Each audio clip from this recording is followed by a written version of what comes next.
உங்களுக்கு நிம்மதி உண்டாகுவதாக, தேவனுடைய இரக்கங்கள் அதிகமாவதாக. தேவன் என்ன சொல்றாங்கன்னா, யோவான் 16:20, உங்கள் துக்கம் சந்தோஷமாக மாறும் அப்படின்றாங்க. இதுதான் தேவன் உங்ககிட்ட சொல்றாங்க. நீங்கள் துக்கத்தில் இருந்தீங்கன்னா கண்டிப்பாக அந்த துக்கம் மாறிடும், அப்படியே இருக்காது, அது சந்தோஷமாக மாறிடும். நம்ம இல்லையா, தேவன் நம்மளுக்கு சந்தோஷத்தை தந்துடுவாரா அப்படின்னு யோசிக்கிறீங்களா? இந்த உலகத்துலேயே பெரிய ஞானி ஒருத்தர் இருந்தாங்க, சாலமோன். அவங்க ஒரு ராஜா. அவங்க கூட காலம் ஒரே மாதிரி இருக்காது, எப்பொழுதும் காலம் ஒரே மாதிரி இருக்காது, நேரம் ஒரே மாதிரி இருக்காதுன்னு எழுதி வச்சுருக்காங்க.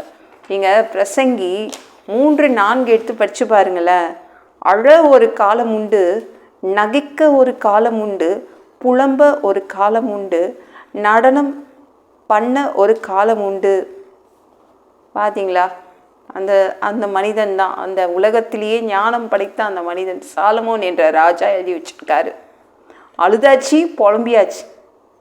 அப்போது இதுக்கப்புறம் என்ன வர காலம் என்ன வரும்?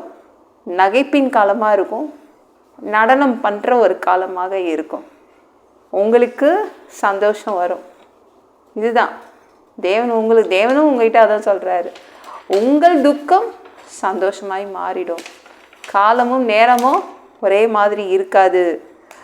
நைட்டு எப்பொழுதுமே நைட்டாக இருக்குங்க, விடியற் காலம்னு ஒன்று வந்துடுது இல்லை, அதே மாதிரி தான் உங்களுக்கு சந்தோஷம் வந்துடும். நாட்கள் ஒரே மாதிரி இருக்காரு, கண்டிப்பாக இருக்காது. அதை அவர் மாற்றி தருவார். சந்தோஷமான நாட்கள் இனிமே உங்களுக்கு வருது. இல்லைங்க, இந்த துக்கம் என்னை அப்படியே அடக்கி வைக்குது. அதையே தான் நான் சிந்திக்கிறேன். அது என்னுடைய மனசை ஆட்டி படைக்குது. இல்லை, தேவன் வருவார், சந்தோஷத்தை கொடுப்பாரு, சந்தோஷம் உங்களை ஆட்டி படைக்கும். ஒருத்தர் அப்படி தாங்க பெதஸ்தா குளத்தில் உட்காந்துட்டு காலையில் நைட்டு மதியானம் சாயங்காலம் எப்போ பார்த்தாலும் பெதஸ்தா குளத்தில் தான் உட்காந்துட்டு இருந்தார். ஏன்னா அவரை வியாதி ஆட்கொண்டது. அவர் வியாதியே தான் நினச்சிட்டு இருந்தார். ஐயோ இந்த வியாதி சரியாயிடுமா, இந்த வியாதி சரியாயிடுமா, அதே தான் நினச்சிட்டு இருந்தார். அவருக்கு வேறு எந்த இடத்துலையும் சிந்தை போகலை. அவர் நினச்சா வீட்டுக்கு போயிருக்கலாம், எங்கே வேணாம் போயிட்டு வந்திருக்கலாங்க. ஆனால் அவருடைய சிந்தையில் அந்த வியாதி அவரை ஆட்கொண்டது. நம்மளை கூட நம்மளுடைய மனதின் சிந்தனைகள் இருக்குதுல்ல, ஆட்கொள்ளும். இந்த மனசு இருக்குதே, அதில் சிந்தனைகள் இருக்குதே, அது நம்மளை என்ன பண்ணும்? ஆட்சி செய்யும், அடக்கி வைக்கும் நம்மளை. அதுதான் துக்கம்.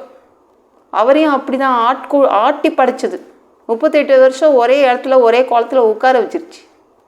அவருக்கெல்லாம் வாழ்க்கை முடிஞ்சிருச்சு தான் நினச்சார். நீங்களும் அப்படி தான் நினைக்கிறீங்களா? ஐயோ இந்த வியாதி என்னை ஆட்கொள்ளுது, இந்த பிரச்சனை என்னை ஆட்கொள்ளுதுன்னு நினைக்கிறீங்களா?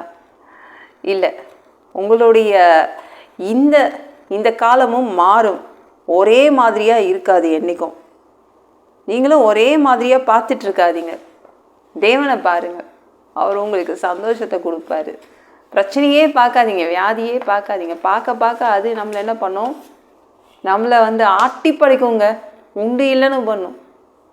சரியானது சிந்தனை தேவனை பார்த்து, நம்ம தேவனை நோக்கி அவரையே பார்த்துட்டு இருந்தீங்கன்னா வச்சுக்கோங்களேன், சரியாயிடும். உங்களுக்கு தேவனுக்கு சந்தோஷத்தை கொடுத்துருவார். உங்கள் துக்கம் கண்டிப்பாக என்ன ஆகுதுன்னா சந்தோஷமாக மாறிடுது. இது நகைக்கின்ற காலம், நடனம் பண்ணுகின்ற காலம். அதான் நம்ம சாலமோன் சொல்லியிருக்காங்க, காலம் ஒரே மாதிரி இருக்காது, தேவன் உங்களுக்கு மாற்றி தரார், சந்தோஷமாக உங்களை வச்சுப்பார். சந்தோஷம்தான் இனிமேல் உங்களை ஆளுகை செய்யும், உங்கள் மனசை ஆட்டி படைக்கும். இந்த வீடியோ பிடிச்சிருந்துச்சுன்னா மற்றவங்களுக்கு ஷேர் பண்ண மறக்காதீங்க. கர்த்தர் உங்களை ஆசீர்வதிப்பாராக. ஜெபம் பண்ணலாமா? அன்பு பிதாவே, உங்கள் பிள்ளைங்க உங்கள் பாதத்தில் வந்திருக்காங்கப்பா. சமீரக்கம் செய்யுங்க, உங்கள் துக்கம் சந்தோஷமாய் மாறும் என்று சொல்லியிருக்கீங்க. காலமும் நேரமும் ஒரே மாதிரி இருக்காது.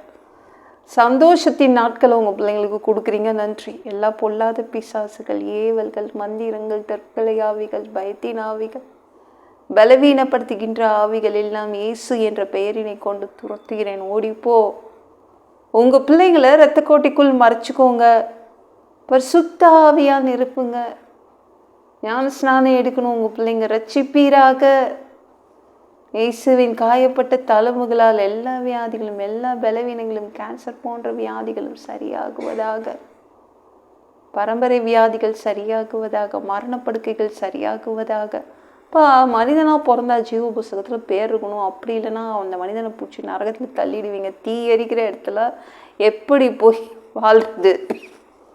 சாமி, தயவுசெய்து ஆண்டவரே எங்களை பரலோகத்துக்கு அனுப்புங்க. அங்கே போகிறதுக்கு ஆசைப்படுறோம்ப்பா. அடித்து உதச்சி திருத்தி எங்களை பரலோகத்துக்கே அனுப்பிடுங்க ப்ளீஸ்ப்பா. கழுவப்படாத பாவங்கள் இருந்து அவங்க திரு ரத்தத்தை கொண்டு கழுவி எங்களை பரலோகத்துக்கே அனுப்பிடுங்க. எந்த ஒரு இமை பொழுது நீங்கள் வருவீங்கன்னு இயேசுவை வணங்கி வணங்கி காத்துட்ருக்கோம். இப்போ சுத்தமாக வாழ்ந்து வாழ்ந்து காத்துட்ருக்கோம். அந்த ஒரு இமை பொழுதில் உங்களுக்கு ஒப்பான ஒரு உடம்பு எங்களுக்கு கொடுக்கப்படும். அதை பெற்றுக்கொண்டு மதிய வானத்தில் உங்களை சந்திக்க வருவோம். அந்த தருணத்தை இழந்துடக்கூடாதுப்பா. ப்ளீஸ்ப்பா. பசுத்தமாக வச்சுக்கோங்க. பசுத்தமாக வாழ்றது ஒரு மனிதனால் கூடாது. அதற்கு கூட உங்கள் உதவி கேட்டு தான் வந்திருக்கோம். 7 வருடம் அந்த கிறிஸ்து ஆட்சியில் விட்டுட்டு போயிடாதீங்க. பிசாசு நடத்தும் ஆட்சியில் விட்டுட்டு போயிடாதீங்கப்பா.